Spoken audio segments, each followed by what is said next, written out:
नमस्कार दोस्तों, मैं हूं सौरभ शर्मा। आप देख रहे हैं भारत 24।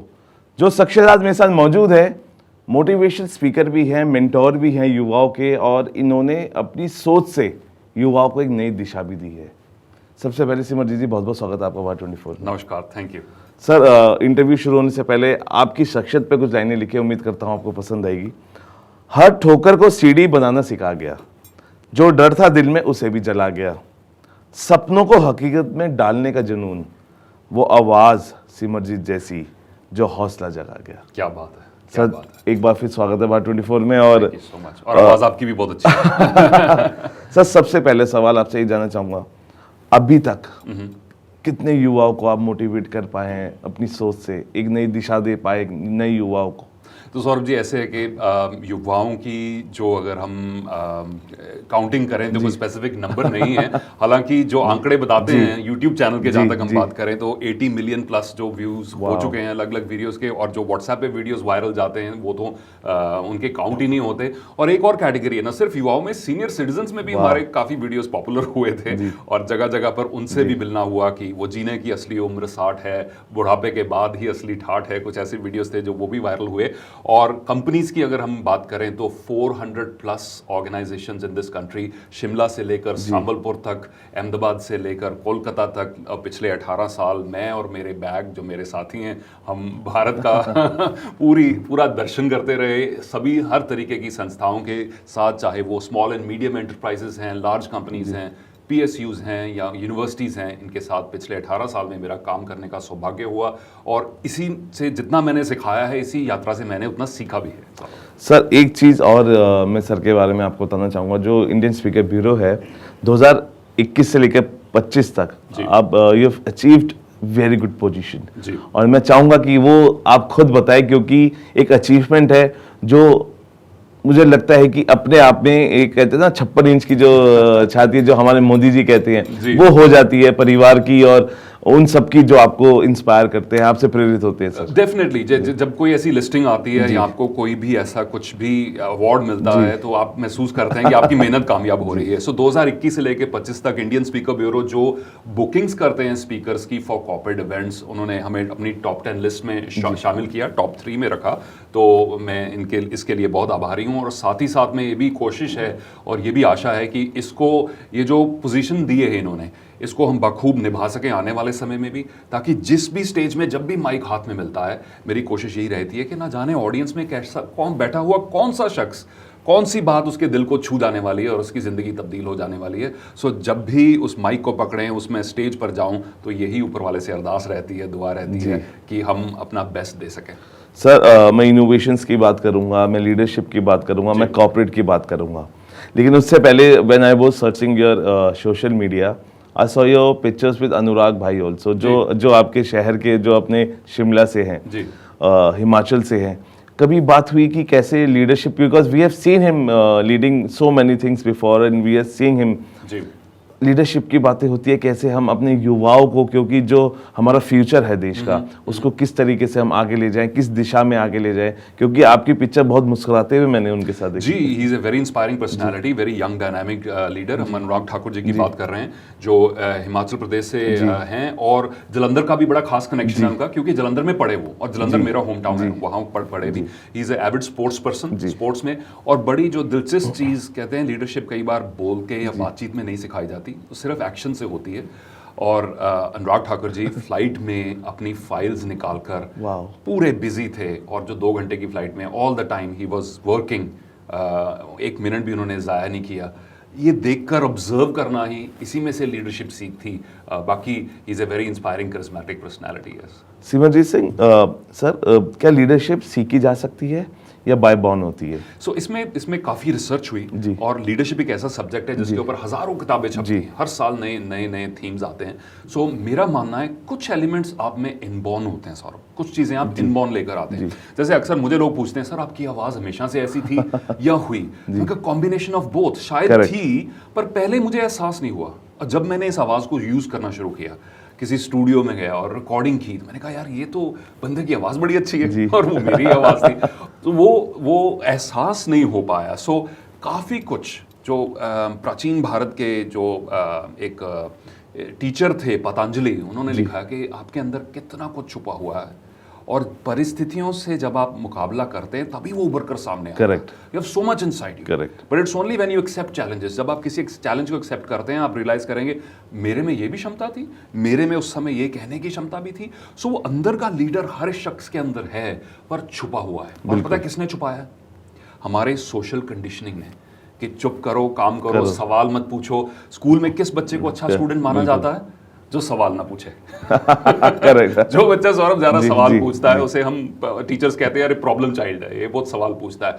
और अगर भगत सिंह ने सवाल ना पूछे होते, अगर सुभाष चंद्र बोस ने सवाल ना पूछे होते, अगर जिन लोगों ने देश के लिए अपनी जान दी है, अगर इन्होंने सवाल ना पूछे होते, ये सवाल ना पूछा होता हम आज भी गुलाम क्यों हैं, तो शायद ये देश आजाद ना हो पाता। बिल्कुल। तो वो सवाल पूछने की क्षमता, और जितनी इनोवेशन हो रही है सौरभ, इसको कॉर्पोरेट वर्ल्ड में लेकर आए। जी बिल्कुल। जितनी इनोवेशन हमारे भारतीय युवा ही अलग अलग जगह पर, खासकर अमेरिका की अगर बात कर लें, सिलिकॉन वैली में जाके वहाँ सीईओज हैं और इनोवेटर्स हैं, इंजीनियर्स हैं, और वहाँ जाके फ्लरिश करते हैं, और हमारा टैलेंट कितना भारत से बाहर जाता है, ये हमारे लिए बड़ी कंसर्न की बात होनी चाहिए। और यही सवाल पूछने की क्षमता आज हमें फिर से क्लासरूम्स में अलाउ करनी है, आज हमें फिर से अपने बोर्ड रूम्स में अलाउ करनी है, ताकि हम बड़ा सोच सकें, ताकि हम वो सोचने की क्षमता, क्योंकि सोच से हर चीज़ की शुरुआत होती है। अगर हम सोच ही नहीं पाएंगे, मान लीजिए किसी बेहतरीन पेंटर को उसके टीचर स्कूल में कहते हैं कि ये एक डब्बा है, डब्बे में कलर भरो, डब्बे से बाहर कलर नहीं करना, आपके माइंड में क्या आ रहा है वो नहीं पेंट करना, डब्बे के अंदर कलर करो, तो वो क्या बन पाता? वो पेंटर नहीं बन पाता। आपकी सोच को मार दिया जाता है। राइट, और सप्रेस कर दिया जाता है, उसको लिमिट कर दिया जाता है, और उसको अनलीश करना है एक बार इस इनोवेशन के युग में, और तभी हमारी संस्थाएं आगे बढ़ पाएंगी, तभी हमारे युवा आगे बढ़ पाएंगे। सर आजकल हम बहुत नेगेटिविटी प्रिवेल करती है, चाहे हम युवा अगर जा रहा है तो बहुत सारी पॉजिटिव थिंग्स को लेके नहीं, बहुत सारी नेगेटिव थिंग्स को लेके, क्या मैं एग्जाम पास कर पाऊंगा, क्या मैं इस नौकरी को, एचआर के क्वेश्चंस को पास कर पाऊंगा। जब हम नेगेटिव हो रहे हैं जी, उसको पॉजिटिव में कैसे कन्वर्ट करें, क्योंकि हमारे शुरुआत से ही भर दिया जाता है तू ऐसा है, तू ऐसा नहीं कर सकता है। अगर हम ये बोले हर इंसान को आप सुपरमैन हैं, आप सब कुछ कर सकते हो, लेकिन हम क्यों अपने जो हमारे युवा क्यों इतने नेगेटिव हो रहे हैं? मैं सबकी बात नहीं कर रहा हूँ, we have some countable things also, कैसे उसको सब पॉजिटिव करें हम? बड़ा अच्छा सवाल है आपका, और इसके दो पहलू हैं। पहला ये कि कुछ हद तक सेल्फ डाउट अच्छा भी होता है, जी, जो अंदर शक की आवाज आ रही है ना कि मैं कर पाऊंगा या नहीं, कुछ हद तक वो अच्छा भी होता है, क्योंकि वो आपको पुश कर रहा है, आपको ड्राइव कर रहा है, ताकि आप प्रिपेयर करें। राइट, और अगर मेरे को अगर यहाँ से एयरपोर्ट जाना है और इतना टाइम बचा है और मेरे माइंड में ये सवाल ही नहीं आ रहा कि सही ठीक टाइम है या नहीं, तो शायद मैं लेट हो जाऊंगा और फ्लाइट मिस हो जाएगी। सो स्ट्रेस बिल्कुल ना होना भी खतरनाक है, और ज़रूरत से ज़्यादा होना भी खतरनाक है। उसकी ऑप्टिमम लेवल जो है वहाँ पर हम पीक परफॉर्मेंस में आते हैं, जैसे साइकोलॉजिस्ट पीक परफॉर्मेंस कहते हैं। जब क्रिकेटर फॉर्म में आता है, जब डांसर स्टेज पर जाके फॉर्म में आता है, A.R. रहमान साहब म्यूजिक बनाने की उस फॉर्म में आते हैं, जब खो जाते हैं, कोई लिरिसिस्ट जब लिरिक्स लिख रहा है वो फॉर्म में आता है, पीयूष मिश्रा जी जैसे और लोग जैसे उस फॉर्म में जाते हैं, राइटर्स उस फॉर्म में जाते हैं, स्पीकर्स उस फॉर्म में जाते हैं, हर परफॉर्मर उस फॉर्म में जाता है, वो ऑप्टिमम स्टेज है। तो हम हल्के से शक से घबराएं ना, क्योंकि वो हमें और ताकतवर बना रहा है, पर ज़रूरत से ओवर थिंकिंग ना करें। और उसको रिस्ट्रिक्ट करने का जो सबसे बड़ा माध्यम है कि सोशल मीडिया की कंजम्पशन को थोड़ा कम करें और खुद से बातचीत करना और इम्प्रूव करें, अपनी ब्रीदिंग पर फोकस करें। जैसे आप किसी स्ट्रेसफुल सिचुएशन में जा रहे हैं, 2 मिनट बैठकर हल्का सा ब्रीदिंग पर ही फोकस करेंगे अगर आप, you will be more alert, you will be more present. और सारा जादू इसी पल में है, जिंदगी इसी पल में हो रही है, ना अतीत में थी ना भविष्य में है, रियलिटी तो अभी हो रही है। गेम आप अभी खेल रहे हैं, उसको पहले खेलने की कोशिश करेंगे तो मानसिक तनाव बढ़ेगा, क्या गलती होगी उसको बार बार रिपीट करेंगे तो तनाव बढ़ेगा। So stay in the moment and take it step by step. Sir क्या सोशल मीडिया हैम्पर कर रहा है हमारी ग्रोथ को? बिल्कुल बिल्कुल, और काफ़ी हद तक देखिए, इसको यूज़ कर पाना, इसकी पॉजिटिव यूजेस काफ़ी हैं। आज शायद मैं आपके रूबरू ही ना होता अगर सोशल मीडिया ना होता, तो कोई दो राय नहीं है, इसकी काफ़ी पॉजिटिव यूजेस है। अब प्रॉब्लम ये है कि अगर छोटे बच्चे को, जिसको अभी स्कूटर का ड्राइविंग लाइसेंस भी नहीं मिलना चाहिए, उसको अगर हम फरारी पकड़ा दें तो फिर वो एक्सीडेंट तो होगा, और यही हो रहा है। जिन बच्चों का भी सेल्फ कंट्रोल का मसल नहीं बढ़ा, उनको हमने हाथ में मोबाइल्स पकड़ा दिए हैं और ऐसे एडिक्टिव ऐप्स पकड़ा दिए हैं कि वो छोड़ नहीं पा रहे हैं। और जब तक वो छोड़ नहीं पाएंगे उनको, उनकी जो खुद की थिंकिंग जी। पावर है डेवलप नहीं होगी, बिल्कुल। राइट। और जब तक वो थिंकिंग पावर नहीं डेवलप होगी, वो ह्यूमन बीइंग नहीं कहलाएंगे, क्योंकि आजकल के युग में तो मशीन्स ने सोचना शुरू कर दिया है। बिल्कुल। आर्टिफिशियल इंटेलिजेंस में कितने आइडियाज जनरेट होते हैं। अब इंसान जब उसमें एंटर करता है तो उसमें हाँ या ना उस सिचुएशन को सेंस कर पाना सबसे बड़ी काबिलियत है। और आने वाले युग में कितना और काम आर्टिफिशियल इंटेलिजेंस से होगा। सो सवाल यह है कि इंसान क्या करेंगे? इंसान वो करेंगे जो मशीनें नहीं कर पाएंगी। बिल्कुल। और वो एबिलिटी डेवलप होने के लिए शायद उन्हीं मशीनों से हमें दूर होना पड़ेगा, ताकि हम किताबें पढ़ सकें जी। ताकि हम बोर हो सकें। बोर होना बंद हो गया, राइट। ताकि हम आसपास के लोगों से बातचीत कर सकें। सौरभ, एक जमाना हुआ करता ना जब हम ट्रेन में जाते थे तो कोई पर्सन जिसको हम जानते भी नहीं है उससे भी पूरी जर्नी में बिल्कुल है ना, पूरा उसका पूरा A to Z हिस्ट्री पता लग जाती थी। और कौन परोंठे बनाकर लाया है वो भी एक दूसरे को खिलाते थे। वो सारी सोशल स्किल्स खत्म हो रही हैं। आप अनजाने लोगों को तो छोड़ो, जिन लोगों को जानते हैं लोग उनको हेलो नहीं कहते हैं। नेक्स्ट जनरेशन उनको भी मैं पूछता हूँ अपनी टीम मेंबर्स को, एक बार देखता हूँ ऐसे एक दूसरे को क्रॉस करके निकल जाते हैं। मैं कहा हेलो भाई, हेलो तो बोलो एक दूसरे को कम से कम। You are part of the same team. So इन चीजों पर तभी हम एक्सेल कर पाएंगे जब फोन्स की यूजेज थोड़ी कम हो। सर, एक अच्छा व्यक्ति जैसे हम आसपास देखते हैं, कई बार आप एक सीट पे बैठे हैं और अपने सामने वाले को क्रॉस करते देख रहे हैं, जैसे आपने बताया से हेलो टू एवरीवन, लेकिन क्या हम एक लीडरशिप भी पहचान पाते हैं एक ऐसे व्यक्ति में जो लीडर सच में बन सकता है? उस क्वालिटीज को कैसे पहचाने? बड़ा अच्छा सवाल है कि अगर किसी शख्स में लीडरशिप क्वालिटीज हैं तो हमारी ये रिस्पॉन्सिबिलिटी बनती है कि उसे पहचाने और आगे लेकर आए। जैसे तभी हमारी ऑर्गेनाइजेशन प्रोग्रेस करेगी। तो इसमें आई थिंक सौरभ, 2-3 चीज़ें बड़ी अहम है। सबसे पहले कि ये पर्सन ओनरशिप ले पा रहा है या नहीं जी। यानी बिना इंस्ट्रक्शंस मिले, बिना बार बार रिमाइंडर मिले, बिना फॉलोअप किए ये खुद डिलीवर कर पा रहा है जी। दूसरी, क्या इसका दिल इस काम में है या नहीं जी। इसका शरीर तो जरूर है, ये रोज आ रहा है, अटेंडेंस लग रही है, सब कुछ हो रहा है, ये इसका दिल भी आ रहा है नहीं? क्या नए आइडियाज लेकर आता है, नई सोच लेकर आता है? क्या मीटिंग्स में हाथ खड़ा करके कहता है सर ये नया आइडिया ट्राई करें, इससे हमारा बेनिफिट होगा, सर वहां हमारा नुकसान हो रहा है, उस चीज को हम बंद करें? क्या ये ओरिजिनल आइडियाज देने की क्षमता रखता है? क्या ये ऑपोजिशन के बावजूद, चार लोग कह रहे हैं कि आपका आइडिया बेकार है, क्या उसके बावजूद ये अपना आइडिया प्रस्तुत करने की हिम्मत रखता है? अगर ऐसे कोई लक्षण कोई पर्सन जो है वो डिस्प्ले कर रहा है तो उसमें लीडरशिप पोटेंशियल है और उसको नर्चर करके हम आगे ला सकते हैं। इससे हमारी संस्था स्ट्रांग होगी, आगे बढ़ सकती है। सर, आप बहुत सारे कॉर्पोरेट माहौल में गए, बहुत सारे कॉर्पोरेट आपने चीज़ें देखी होंगी इन एंड आउट। कॉर्पोरेट माहौल में सफल होने के लिए सबसे ज़रूरी स्किल क्या होती है सर? लोग कहेंगे पॉलिटिक्स, मैं कहूँगा मैं कहूँगा गलत। मैं कहूँगा कि अगर आप में एबिलिटी है टू ऐड वैल्यू तो आप सफल होंगे। मैं फिर से रिपीट करता हूँ, हमें पैसे या पावर किस चीज़ के लिए मिलते हैं? To ability to add value. अगर हम अपनी संस्था में वैल्यू एडिशन कर सकते हैं तो हमारी वो जो सीढ़ी, हमारे लिए आगे बढ़ने की सीढ़ी, वो तय है जी। उसको कोई रोक नहीं सकता, प्रोवाइडेड आप सिर्फ अपना नहीं सबका सोच रहे हैं, राइट? प्रोवाइडेड आप पूरी उस संस्था के विकास के बारे में सोच रहे हैं, क्योंकि ऐसे लोग आजकल रेयर हो गए हैं। अगर आप अपना छोड़कर संस्था के बारे में सोच रहे हैं, आप ऑलरेडी 0.001% में आ गए हैं जी। राइट? और उसके कारण आप आगे बनने की कैपेबिलिटी रखते हैं। 2-3 चीज़ें और अहम हैं, जैसे कि success in the corporate world की चीज़ों पे आपकी नेटवर्किंग, राइट, आपके रिलेशनशिप्स, आपकी एबिलिटी, कम्युनिकेशन स्किल्स, आप बातचीत कैसे कर पाते हैं लोगों को। क्योंकि ये जो सबसे बड़ा जो भ्रम है ना, जो बॉलीवुड ने ही डाला हमने, वो ये है कि वो 10 लोगों ने घेर लिया हीरो को और अकेला हीरो एंटर हुआ और डिशम सबको उसने मार गिराया और हीरो बन गया, राइट? वो ये सिर्फ बॉलीवुड में होता है। हीरो सिर्फ बॉलीवुड में होते हैं या किताबों में होते हैं। असल लाइफ में टीम्स काम कर पाती हैं, टीम्स अचीव करती हैं। सो टीम बना पाना, टीम के साथ चल पाना, उनको जोड़ कर रखना, अगर ये स्किल्स आपके पास हैं तो आप काफ़ी आगे जा सकते हैं। सर, आजकल एक चीज़ बहुत कॉमन है, हम बात करते हुए देखते होंगे, दैट इज़ कॉर्पोरेट पॉलिटिक्स जी।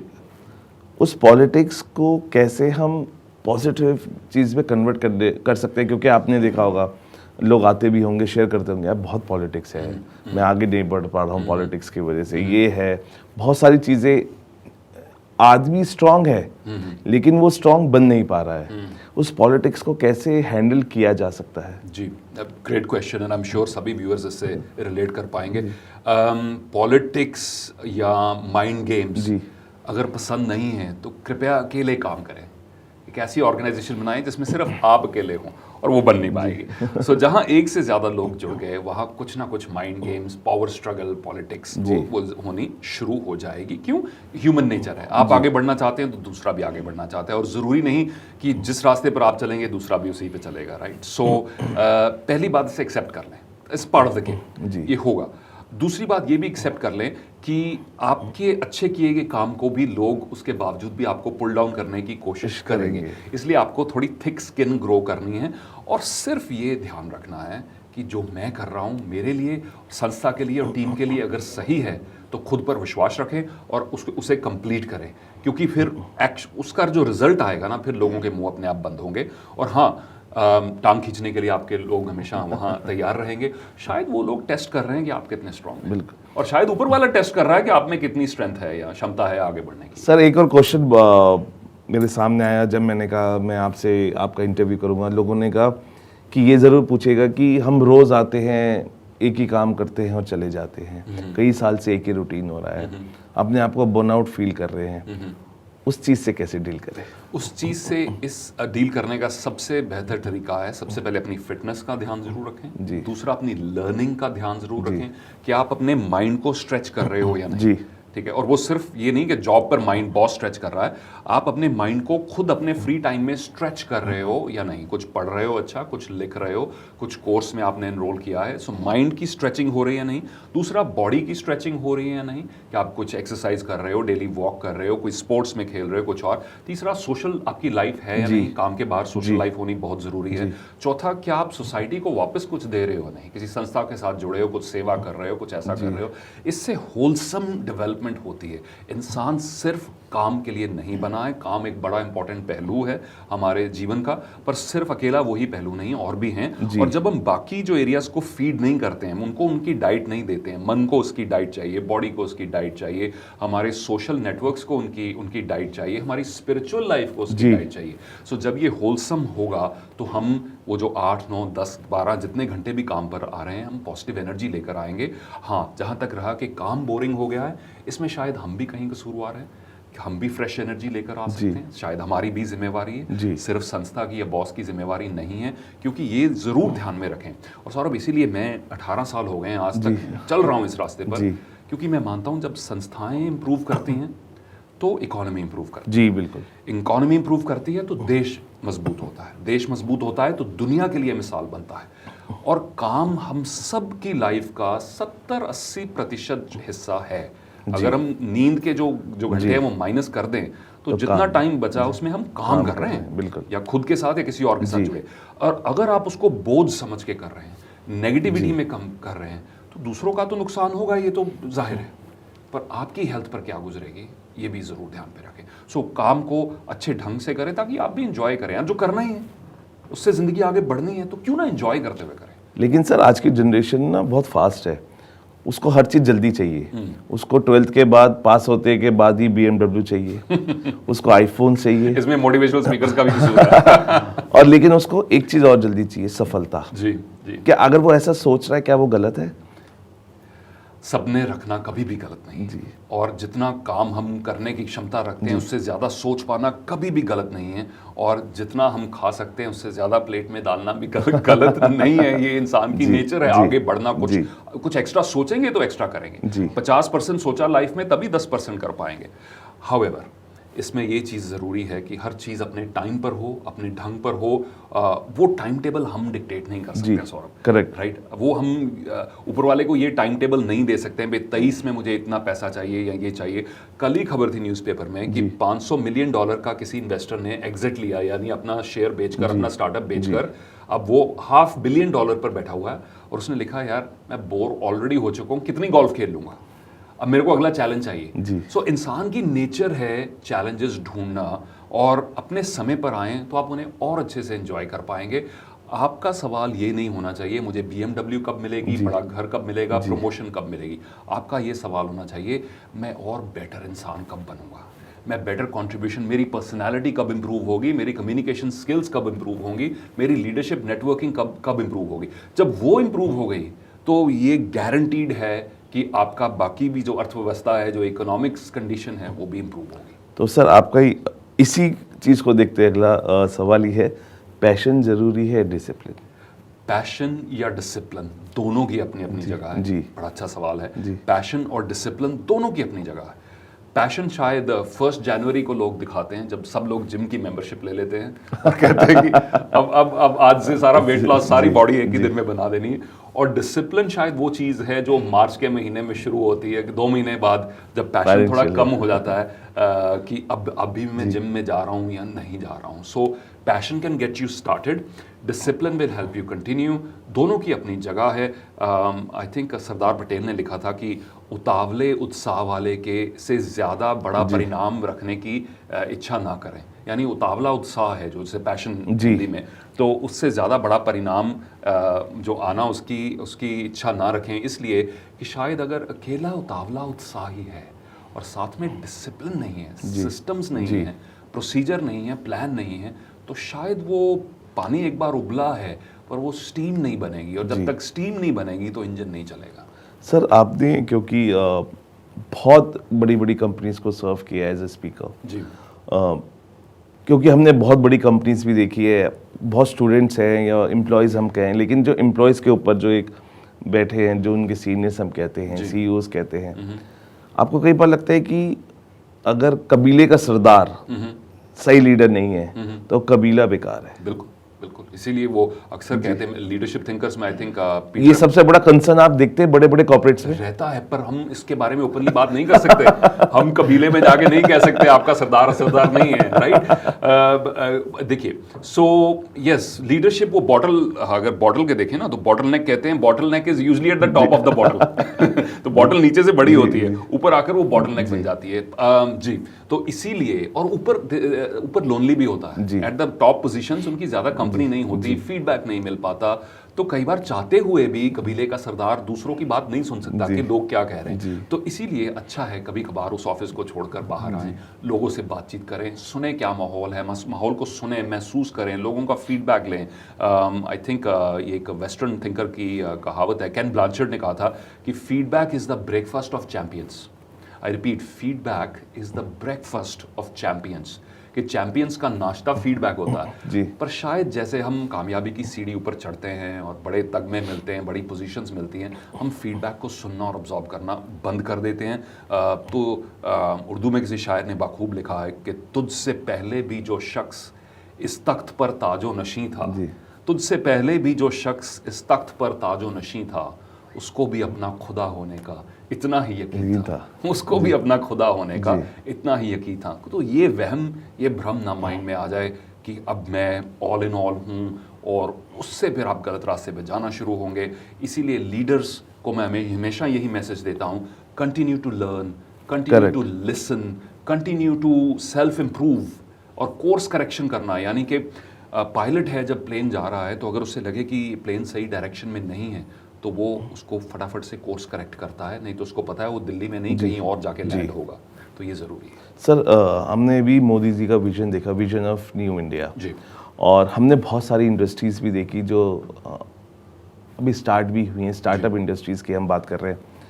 कभी आपने मतलब आपको लगा कि ये वहाँ स्पीकर्स को जाना चाहिए, क्योंकि आपके अपना एक बहुत बड़ा एक सिस्टम है, आपके अपने लोग हैं, आपके अपने मित्र भी हैं, एक कहते हैं ना एक आपकी एक टीम है अलग अलग मोटिवेशन स्पीकर्स की।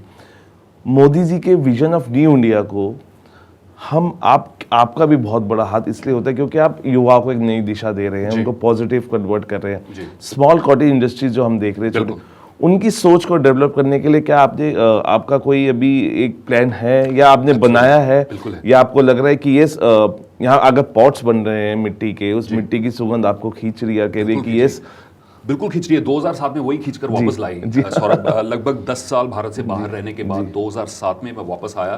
तो ये शायद मैंने अपने वीडियोस में हर जगह बताया है, मैं आज भी टियर 2 सिटी में रहता हूँ। मैं मेट्रो में नहीं रहता हूँ, मेरा घर और मेरा ऑफिस जलंधर पंजाब में है, जो कि टियर 2 सिटी है। मैं वहाँ से ट्रैवल करता हूँ और मैं पंजाबी में अक्सर लोगों को कहता होता हूँ कि जिदा काम करने का तरीका उदा इत्थे ही अमरीका, यानी जिसका काम करने का तरीका सही है उसका अमेरिका यही है। बिल्कुल। यानी आप कहाँ बैठे हैं, छत्तीसगढ़ में हैं, झारखंड में हैं, आप तमिलनाडु में हैं, आप अहमदाबाद में हैं, कहीं पर भी हैं, आप किस जगह बैठे हैं, गांव में बैठे हैं, कस्बे में बैठे हैं, ये फ़र्क नहीं पड़ता। आपकी सोच कहाँ है ये फ़र्क पड़ता है, क्योंकि अब सारे रिसोर्सेज अब छोटे शहरों में भी उपलब्ध हैं। राइट, इंटरनेट की बात कर लें, कंप्यूटिंग की बात कर लें, कितने ऐसे बिजनेसेस हैं जो वहाँ से रन हो सकते हैं, कितने ऐसे प्रोडक्ट्स हैं, चाहे वो हम ऑर्गेनिक फार्मिंग की बात कर लें, चाहे जो आपने पॉट्स की, मिट्टी के पॉट्स की, सिरेमिक पॉट्स की एक्सपोर्ट की बात की, कितने और ऐसी चीज़ें हैं जो वहाँ से एक्सपोर्ट हो सकती हैं। सो विजन है। और दूसरी जो मेरी कोशिश रही अपनी कहानी से वो यही रही कि मैं 2 कंट्रीज़ की परमानेंट रेजिडेंस होने के बावजूद उसको गिव अप करके मैं वापस भारत आया। वो इसलिए आया कि 2007 में भी मेरा ये यकीन था कि India will be the next super power, और आज भी यही यकीन है, और मैं उस जर्नी का कहीं ना कहीं छोटा सा हिस्सा बना हूँ। ये मेरा सौभाग्य है। आने वाले समय में भी यही मेरी ईश्वर से प्रार्थना है कि इसी यात्रा के में शायद मैं छोटा सा योगदान डाल सकूँ, अपने वीडियोज़ के माध्यम से, अपने लेक्चर्स के माध्यम से, अपने बुक्स और पॉडकास्ट के माध्यम से कहीं ना कहीं बैठे युवाओं में या कंपनीज में एक सोच की नई चिंगारी हो। आखिर हम देखें जैसे बड़ी बड़ी कंपनी जो $1 बिलियन कंपनीज बनती हैं, वो उनकी शुरुआत एक आइडिया से होती है। अगर हम फेसबुक की बात कर लें तो मार्क ज़करबर्ग ने कहीं ये देखा कि यार इंसानों को दूसरों की लाइफ में क्या हो रहा है इसमें बड़ी दिलचस्पी है, तो क्यों ना मैं फोटोज लेकर फोटोज अपलोड करूं। तो फेसबुक की शुरुआत ऐसे हुई और करते करते वो $1 बिलियन कंपनी बन गई। इंडिया ने भी कई ऐसे स्टार्टअप्स लॉन्च किए हैं जो अब इंटरनेशनल भी जा रहे हैं। तो मेरा ये यकीन है, मेरा ये ड्रीम है, मेरी ये अरदास है कि अपने लाइफ टाइम में मैं इंडियन MNCs और देखूं, यानी कि head office in Mumbai but presence in 50 countries, head office in Delhi but presence in 35 countries. अभी रिवर्स होता है, हेड ऑफिस इन लंदन और सिंगापुर और New York and presence in so many countries. मैं चाहता हूँ ये नॉर्म बन जाए, ये नॉर्मल बन जाए कि हेड ऑफिस इन पंजाब और जलंधर और चंडीगढ़ और इंदौर और जहाँ भी हो, and presence in 45 countries. Sir आखिरी 2 सवाल, सबसे टफ, क्योंकि एज अ मोटिवेशन स्पीकर आपने बहुत लोगों को एक्सप्लोर किया जी, उस एक्सप्लोरेशन में सबसे शॉकिंग कौन था जिसको आपको लगा कि yes he is gone this much but he is here? आपको सबसे ज़्यादा टफ कहाँ लगा जहाँ पे आपको लग रहा था जाने से पहले मैं क्या बोलूँगा, उनको क्या दे पाऊँगा, कैसे कर पाऊँगा, और फिर आपको लगा कि यस इनको ही सबसे ज़्यादा ज़रूरत है अभी?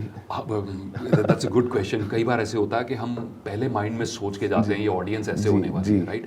तो कई हमारे एक एंटरप्रेन्योर्स ऑर्गेनाइजेशन होती है, इसे EO कहते हैं, जिसमें आई थिंक $10 मिलियन से टर्नओवर ज़्यादा हो तो आप मेंबर बनने के लिए एलिजिबल होते हैं। तो उनकी बड़ी छोटी सी गैदरिंग्स होती हैं, 30-35 लोग होते हैं, और कई बार उन गैदरिंग्स, और ये लोग एस्टैब्लिश बिजनेस पर्सन्स होते हैं। कई बार ऐसी ऑडियंस में जाने से लगता है पहले कि यार इनको तो ऑलरेडी सब कुछ पता होगा, ये यंग हैं, ये $1 मिलियन बिजनेसेस रन कर रहे हैं, क्या ये सीखने में इंटरेस्टेड होंगे? और जब आप ऐसी ऑडियंसेस के पास जाते हैं सौरभ, तो आपकी आंखें खुली रह जाती हैं कि वो सीखने में कितने ज़्यादा इंटरेस्टेड थे। Even IRS officers I have spoken to, so many other senior officers and many PSUs में, हुडको में हमने, और महानदी कोल लिमिटेड में, और कितने और पब्लिक सेक्टर अंडरटेकिंग्स में भी, जहाँ का माहौल वैसे तो फॉर्मल होता है पर सीखने की जिज्ञासा जब सामने आती है तो आंखें खुली रह जाती हैं, और इससे विश्वास भी बढ़ता है और मोटिवेशन खुद की भी बढ़ती है कि भारत सीखना चाहता है। और मेरा ड्रीम है कि जितनी India is known for big fat weddings, एक टर्म है बिग फैट वेडिंग्स, राइट, पूरी दुनिया में पॉपुलर है कि शादियां तो भारत में होती हैं, ऐसे अगर बिग फैट लर्निंग इवेंट्स हो गए ना, एक कॉन्फ्रेंस होगी, इसमें 2000 लोग आ रहे हैं, 3000 हो रहा है, ऑलरेडी हो रहा है। इंदौर में जो हर साल कॉन्फ्रेंस होती है, जिसमें 2 बार मेरे को बोलने का सौभाग्य हुआ, 3000 से ज़्यादा युवा और बिजनेस पर्सन्स आके इकट्ठा होते हैं, और वो किसी जश्न से कम नहीं होती, किसी सेलिब्रेशन से कम नहीं होती। पर ऐसे अगर हर शहर में होना शुरू हो जाए तो फिर जो भारत विश्व गुरु बनने का जो सपना है ये दूर नहीं है।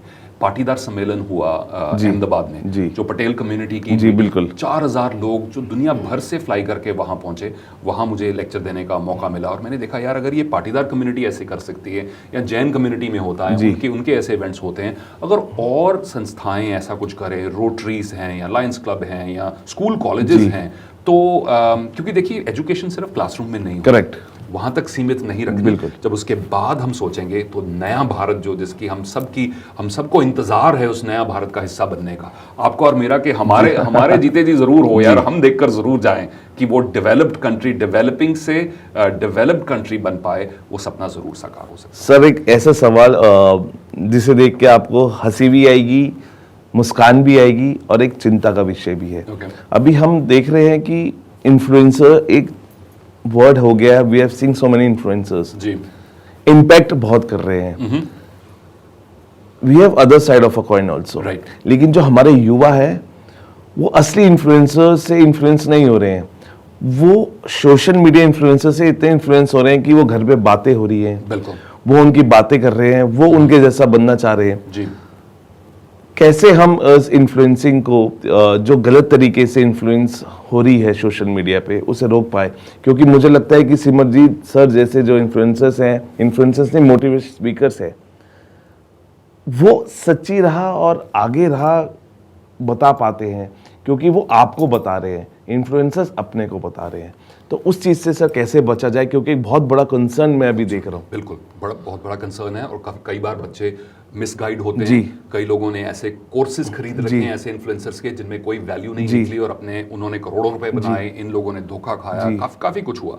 तो देखिए इसमें दो चीजें, सबसे पहले माता पिता इन्फ्लुएंसर होते हैं घर में, और दादा दादी और जो भी जिनके जो घर के जो बुजुर्ग हैं हमारे, वो इन्फ्लुएंसर होते हैं। उनका इन्फ्लुएंस क्यों खत्म हो गया, क्यों फोन पर किसी और तीसरे व्यक्ति की जरूरत पड़ रही है? माता पिता की प्रेजेंस सबसे पहले वो इन्फ्लुएंस क्रिएट करे, फिर हमारे जो संस्कार हैं, जो भारतीय संस्कृति के संस्कार हैं, क्या माता पिता को समय मिल रहा है वो सिखाने का, या उन दादा दादी को या नाना नानी को समय मिल रहा है? फिर उसके बाद स्कूल की बात आ गई। आजकल टीचिंग एक खतरनाक प्रोफेशन बन गया है। टीचर्स डरते हैं कि कौन से पेरेंट आके कैसे हमसे लड़ना शुरू कर देंगे क्योंकि सिर्फ हमने बच्चे को डांटा। सो टीचर और डॉक्टर जिनको भगवान का दर्जा दिया जाता था, आज वो प्रोफेशंस में लोग आकर खुश नहीं हैं। डॉक्टर्स हम जाके घबराते कि ये डॉक्टर सही है, इलाज सही और डॉक्टर हमसे घबरा रहा है जी, क्योंकि कितने अटैक्स होते हैं डॉक्टर्स के ऊपर। अच्छे लायक बच्चे जो डॉक्टर बनने के केपेबल हैं, इन कारण मेडिसिन नहीं चूज कर रहे हैं। मेरी फैमिलीज में बेहद डॉक्टर थे पिछली जनरेशन में, नेक्स्ट जनरेशन में तादाद कम हो गई है, ये एक रीजन रहा। सो हम जो रिस्पेक्ट थी ना हमारी सोसाइटी में, उसको अगर नहीं खोएंगे हम अपने अध्यापक के लिए और सिखाने वाले के लिए, अपने गुरु के लिए, तो हमें वो जो सच्चे गुरु अपने आसपास कितने मिल जाएंगे, सिखाने वाले टीचर्स, और स्कूल में भी आ रहे हैं उनसे भी सीख पाएंगे। तो जो ह्यूमिलिटी थी, जो हम सीखने की क्षमता थी, वो बहुत इंपॉर्टेंट है। फिर हमारे क्या धार्मिक ग्रंथों से या पुरानी संस्कृतियों से या टीचिंग से, उन सब चीज़ों से हमारी जनरेशन जुड़ी है, जुड़ पा रही है? उनसे जुड़ेंगे तो उनको फीकी चीज़ फीकी नज़र आनी शुरू हो जाएगी। फीकी चीज़ को बनावटी कुछ अच्छा सा बनाकर स्क्रीन पर डाल दिया, वो इम्प्रेस नहीं होंगे क्योंकि वो रियलिटी से वाकिफ होंगे। और तीसरी जो चीज़ ये है कि यंगस्टर्स को गाइडेंस जो है वो हमेशा फ़ोन से ना मिले। बिल्कुल, इसीलिए जो मेंटर्स उनके आसपास हैं, बड़े भाई बहन, अड़ोस पड़ोस, होल फैमिली स्ट्रक्चर। और देखिए इसमें ऐसा हुआ क्योंकि डेमोग्राफिक चेंज है। पहले गांव में पेड़ के नीचे सब लोग बैठ के हर शख्स एक दूसरे से बात करता था, जॉइंट फैमिलीज होती थी। अगर पिता को नहीं पता किस कॉलेज को में भेजना है तो शायद ताऊ को पता था, किसी और को पता था। अब वो सब खत्म हो गया, अब न्यूक्लियर फैमिलीज आ गई, इसीलिए टाइम बचा है स्क्रीन के लिए। और इन्फ्लुएंसर स्क्रीन पर आ गए हैं जिनमें काफी फेक हैं, काफी अच्छे भी हैं, और जब तक ये पता लगता है तो डैमेज शायद ऑलरेडी हो जाता है। इसीलिए जो घर के इन्फ्लुएंसर्स हैं उनको मैं कहूंगा कि आप अपना रोल, अपना लीडरशिप का रोल एक बार फिर से संभालें। बिल्कुल, थैंक यू सर, आप हमारे स्टूडेंट, आपने इतनी पॉजिटिव एनर्जीज के साथ पॉजिटिव चीज़ें बताई, और मुझे यकीन है कि जिस तरीके से आपने एक युवाओं को हमेशा एक नई दिशा दी है, आगे भी वही दिशा देते रहेंगे, और फिर जो हम सब मिलके कहते हैं वो बनेगा मेरा भारत महान, भारत माता की जय। भारत माता। तो देखिए ये थे सिमरजीत सिंह जी, मेंटोर भी हैं, कॉर्पोरेट स्पीकर भी हैं। कहते हैं ना कि आपको खुद अपने आप को पहचानना चाहिए। हर आदमी के अंदर बहुत सारे कलाकार छुपे हैं, वो आपको खुद को पहचानना है। और अगर किसी भी तरीके से आप दिशाहीन हो रहे हैं, तो हमारे पास सिमरजीत सर जैसे जिन्होंने 2 देशों की जो कहते हैं ना कि उनके पास मौका था बाहर रहने का, अपने आप को एस्टेब्लिश करने का, पैसा कमाने का, लेकिन उन्होंने अपने भारत के लिए वो किया। और अगर ऐसी सोच हर युवा में आएगी तो मुझे यकीन है कि हमारा भारत महान था, है और रहेगा।